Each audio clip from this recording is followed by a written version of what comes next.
Hi, I'm Tim. Welcome to our channel and thanks for logging on.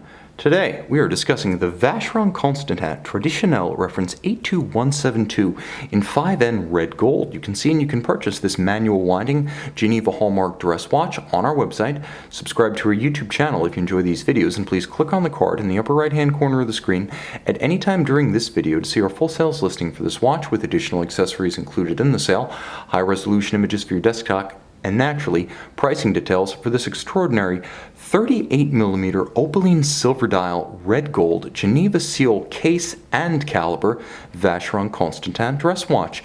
And yes, this is the post-2012 standard of the Geneva hallmark, whereby everything inside and outside the watch has been evaluated and passed muster.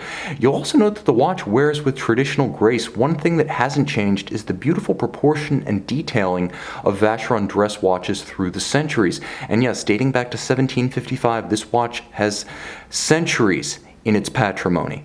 Of course, Patrimony is a different model line, and I don't mean to confuse matters. The Traditionnelle wears 38mm across the round of the case, not including the crown, and a delightfully slim 7.8mm in thickness. That is considerably less than, for example, the 8.3mm of thickness of the current Audemars Piguet Royal Oak Extra Thin. Now, from lug to lug, it remains quite compact and wearable across a broad range of wrist sizes, as it spans 45.6mm lug to lug with a versatile lug size of 20mm. So if you want to accessorize, you have a universe of 20mm options both from Vacheron itself and the aftermarket. Now, the case is handsome and it does impart a satisfying weight to the watch. Nevertheless, it's designed to wear under a dress cuff, so minimalism is the order of the day. Now, you can see that the strap is thin, flexible, supple, and fine. It's a handsome match to the red gold of the case, as it is a dark brown with rectangular scale alligator leather, a matte finish, so it doesn't have a glossy gleam. It lets the case be the star. Flat and with folded sides and a monotone stitch, it's low-key and comfortable on the wrist. And you'll note on the underside, Vacheron doubling up on alligator leather, not pinching pennies and using the cheaper calfskin on the underside. Here we have a strap designed to last 3 to 5 years. In my experience, that's what you get with a double-sided alligator leather strap. And you'll note Vacheron used a more supple and soft, small round scale rather than the rectangular scale of the tough upper section.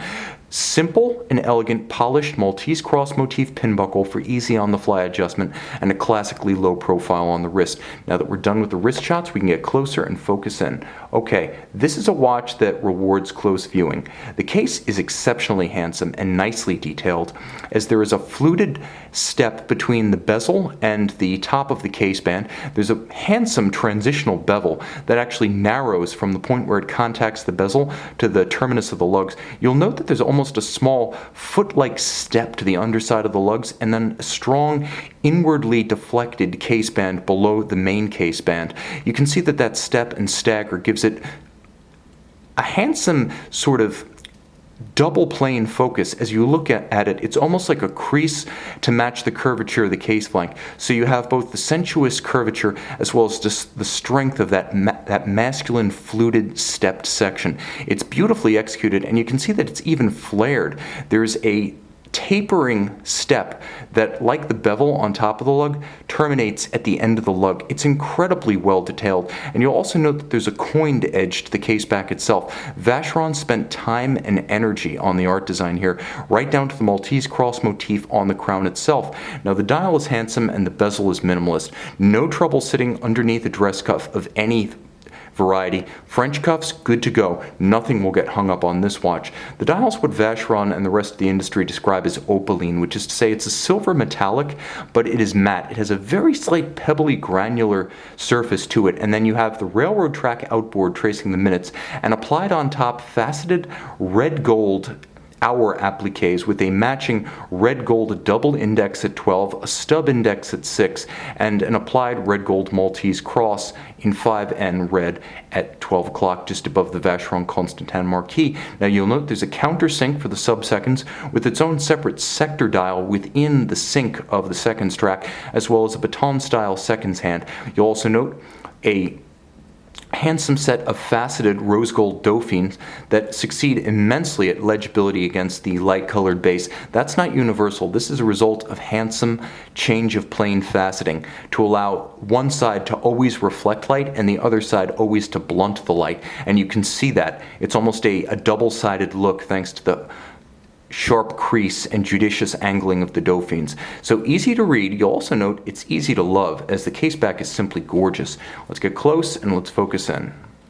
Okay, the movement. What it is, it's Vacheron Constantin manufacture caliber 4400/1. The 4400, launched during the late 2000s, it's beautifully executed, manually wound, and boasts a 65-hour power reserve. Now, it is Geneva hallmark finished. As you'll note, it features the Ponceau de Genève on the bridge right next to the crown wheel.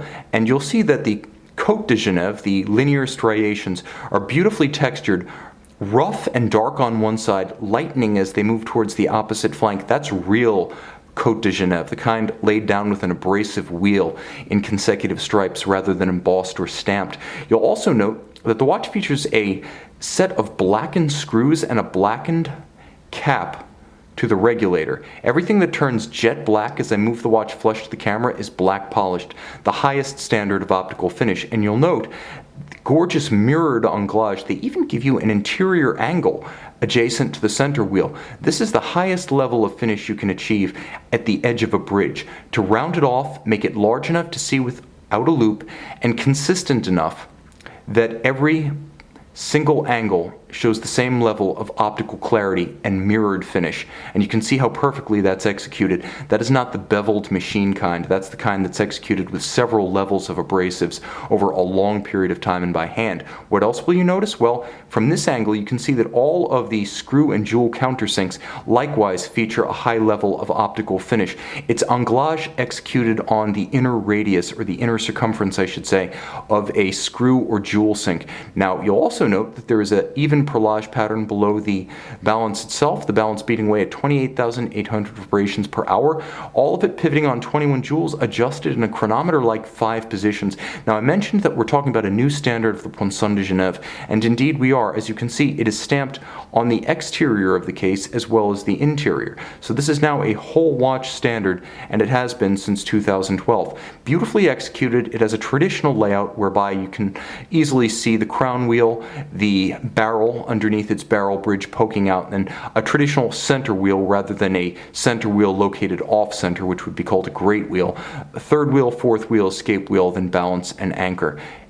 Superb in every respect, and Kari Voutilainen, an authority of some note, has gone on record saying that this is an impressively constructed and finished movement. And I'm happy to say that though I'm not qualified to agree with him, I do all the same. This is a beautifully executed, simple, and timeless watch. There's some talk about Vacheron's current soul-searching, and to be sure, the brand has to figure out how to market itself in the year 2018, but one thing that never changes is the timeless quality of its best dress watches. It was the best in the 1950s, it will be the best in the 2050s and beyond, and it's the best today with watches like this reference. You can see it and you can purchase it in 5N red gold on our website.